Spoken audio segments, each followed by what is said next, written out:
हम सलावत पढ़ते हैं रसूलुल्लाह सल्लल्लाहु अलैहि वसल्लम के लिए, इसका क्या माना है?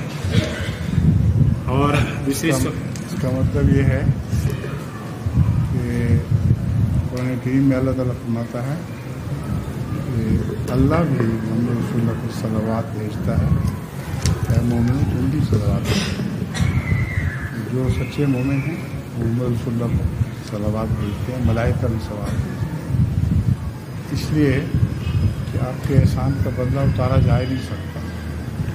दुआ के ज़रिए बदला उतार सकते हैं, अगर आपके एहसान तो क़यामत तक सारी उम्मत मोहम्मदिया पे हमेशा जारी रहें।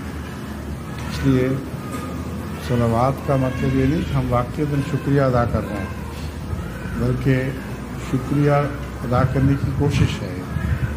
और इतनी सलावत भेजनी चाहिए जैसे नबी ने फरमाया है कि जितने ज़मीन व आसमान में ज़र्रे हैं कायनात के, उससे भी ज़्यादा मोहम्मद रसूलुल्लाह सल्लल्लाहु अलैहि वसल्लम पर सलावत, क्योंकि आपकी वजह से तो हम बने हैं, वरना हमारा कोई ईमान बाकी न रहता।